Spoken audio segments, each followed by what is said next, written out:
ndabahaye mwirwe mwese nshuti banywanyi bacu mwebwe mubana natwe mu biganiro n'amakuru tubatunganiriza ngaha kuri Iyakure TV.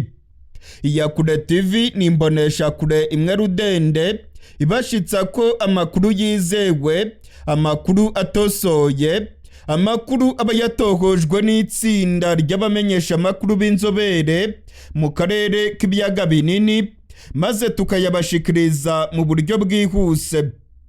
Turi ku igenekerezo rya 19 ukwezi kwa gatandatu umwaka w'ibihumbi 2025.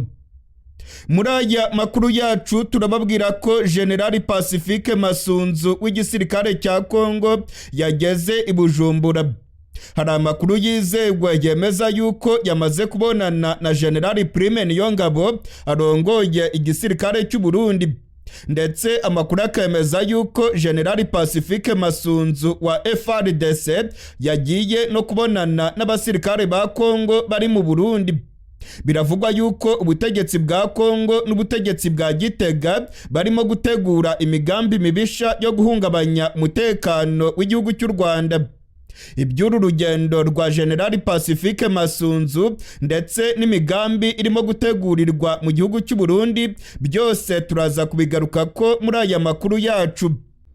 Muri aya makuru yacu kandi turababwira ko impuguke z'u Rwanda n'iza Repubulika Iharanira Demokarasi ya Kongo bemeranijwe ku masezerano y'amahoro i Washington muri Leta Zunze Ubumwe za Amerika imbere ya Burosi. Impuguke z'u Rwanda ndetse n'iza Kongo bashyize umukono ku masezerano y'amahoro. Ibingibi bivuze yuko aya masezerano azagezwa imbere y'abaminisitiri b'ububanyi n'amahanga ba bino bihugu, maze nabo bakayashyirako umukono. Byatangajwe ko aba baminisitiri b'ububanyi n'amahanga b'u Rwanda ndetse na Kongo bazashyira umukono kuri aya masezerano ku igenekerezo rya 27 uku kwezi. Ibingibi rero biraganisha ku ihura rya Perezida Kagame ndetse na Kisekedi, nabo bazashyira umukono kuri aya masezerano namara kwemezwa n'abaminisitiri b'ububanyi n'amahanga. Biteganijwe ko mu kwezi kwa karindwi Perezida Kisekedi ndetse na Perezida Kagame bazahurira i Washington muri Leta Zunze Ubumwe za Amerika ku buhuza bwa Perezida Donald Trump, maze bagashyira umukono ku masezerano y'amahoro. Ibyemejwe n'impuguke z'u Rwanda ndetse na Kongo birimo yuko impande zombi zigomba kubahiriza ubusugire ndetse n'ubutavogerwa bwa buri gihugu. Ndetse ibimenyesha makuru byo muri Kongo biravuga yuko u Rwanda rugomba kubanza kuvana abasirikare barwo ku butaka bwa Kongo kugira ngo aya masezerano ashyirwe ko umukono.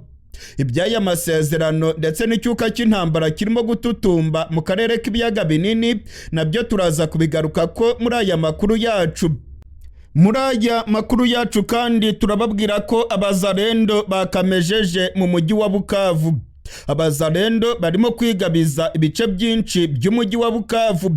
Birimo kugaragara yuko abarwanyi ba M23 barimo gucika intege mu mujyi wa Bukavu. Muri komine Bagira Abazalendo barimo kugenzura ibice byinshi, ndetse no muri komine Kadutu biravugwa yuko Abazalendo bamaze kuhinjira. Abasirikare ba M23 biravugwa yuko batarimo kugaragara mu mujyi wa Bukavu, ndetse hari imvururu nyinshi muri uyu mujyi. Abazalendo bakamejeje baravuga yuko byanga bikunda bagomba kwisubiza uyu mujyi wa Bukavu. Ese M23 iraza kubigenza ite? Umujyi wa Bukavu birimo kugaragara yuko nta mbaraga M23 iwufitemo, ndetse impuguke n'abihweza ivya politike bakavuga yuko birimo kugaragara yuko aba barwanyi ba General Makenga barimo gutakaza inguvu muri Kivu y'Amajyepfo. Ibirimo kubera muri Kivu y'Amajyepfo rero nabyo turaza kubigaruka ko muri aya makuru yacu. Niba utarakanda subscribe rero ndagusabye ngo ubikore nonaha, ndetse unasangiza abandi ibiganiro byacu. Muri kano kanya rero ndabahaye ikaze muri aya makuru yacu idonido. nk'uko nari nabibabwiye mu mpfunyapfunyo, amakuru akomeye cyane amaze kungeraho aremeza neza ko General Pacifique Masunzu w'igisirikare cya Kongo, akaba ari nawe arongoye zone de defense ya gatatu mu gisirikare cya Kongo, yaraye ageze ku kibuga cy'indege cyitiriwe Rwanda i Bujumbura. Amakuru yizewe angeraho avuye mu masoko yanjye mu gisirikare cy'u Burundi aremeza yuko mu ijoro ryakeye General Pacifique Masunzu yaraye agiranye ibiganiro bikomeye na General Prime Niyongabo arongoye igisirikare cy'u Burundi. Biravugwa kandi ko General Ildefonse Habarurema atwara iperereza nawe yabonanye na General Pacifique Masunzu. Abasirikare bakomakomeye mu gihugu cy'u Burundi baraye bakoranye inama n'uyu musirikare wa FARDC. Amwe mu makuru angeraho aremeza yuko iyi nama yari iri mu mugambi wo gutegura ibitero bikomeye ndetse no gufasha inyeshyamba za FDLR ziri mu Burundi kuzagaba ibitero ku butaka bw'u Rwanda. Hari amakuru yizewe twaronse yemeza ko ubutegetsi bwa Kongo n'ubutegetsi bw'u Burundi bakomeje gufasha inyeshyamba za FDLR hagamijwe guhungabanya umutekano w'igihugu cy'u Rwanda. Kuva mu mwaka ushize w'ibihumbi 2024, amakuru yizewe twamenye yemeza yuko inyeshyamba za FDLR zirenga 1,300 zavuye muri Kongo zikinjira mu Burundi. Izi nyeshyamba zahawe ibikoresho ndetse zifashwa na Kongo n'u Burundi.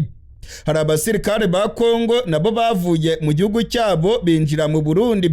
Imbonerakure ndetse n'abasirikare b'u Burundi nabo bahawe imyimenyerezo, ndetse amakuru akemeza yuko mu ishyamba ry'ikibira bamaze iminsi bari mu myitozo ikomeye, aho ubutegetsi bwa Kongo burimo kubategura kugira ngo bazahungabanye umutekano w'igihugu cy'u Rwanda. Urugendo rwa General Pacifique Masunzu arongoye zone de defense ya gatatu muri FARDC. Iyi zone de defense ya gatatu rero ikaba ari nayo irimo kuberamo intambara mu buseruko bwa Kongo, kuko irimo intara ya Kivu y'Amajyaruguru n'intara ya Kivu y'Amajyepfo. Uyu mugabo biravugwa yuko yaje gutegura imigambi mibisha yo gukomeza gufasha FDLR ndetse no gutegura ibitero bigamije guhungabanya umutekano w'igihugu cy'u Rwanda. Mu minsi ishize General Evaristo Ndayishimiye arongoye igihugu cy'u Burundi yagiye i Kinshasa abonana na Perezida Tshisekedi arongoye Repubulika Iharanira Demokarasi ya Kongo. Amakuru atugeraho akemeza yuko General Neva ndetse na Tshisekedi bemeranijwe yuko bagomba gukomeza gutera inkunga inyeshyamba za FDLR, ndetse ko ngo imigambi yabo yo guhungabanya umutekano w'igihugu cy'u Rwanda bayikomeje. Mu bihe bitandukanye bano ba perezida b'u Burundi ndetse na Kongo bagiye batangaza ku mugaragaro yuko bafite umugambi wo gutera u Rwanda, ndetse Tshisekedi wewe akaba yaravuze yuko ashaka kuvanaho ubutegetsi bwa Perezida Kagame w'igihugu cy'u Rwanda. U Rwanda narwo rwavuze yuko rutazihanganira iyi migambi, kandi u Rwanda ruvuga yuko ruryamiye amajanja ku mipaka yarwo, runemeza ko rwashyizeho ingamba z'ubwirinzi zigamije guhangana n'imigambi mibisha ya Kongo ndetse n'igihugu cy'u Burundi. Muri iyi minsi rero birimo kwibonekeza ko Kongo n'u Burundi bongeye gushyira imbaraga muri iyi migambi yabo, ndetse amakuru dufite akemeza ko igisirikare cy'u Burundi, FDLR ndetse na FARDC ngo bashobora gutera u Rwanda banyuze mu ishyamba ry'ikibira mu gihugu cy'u Burundi. Iri shyamba ry'ikibira mu Burundi rifatanye n'ishyamba rya Nyungwe mu gihugu cy'u Rwanda, rikora ku turere two mu majyepfo ashyira uburengerazuba bw'igihugu cy'u Rwanda.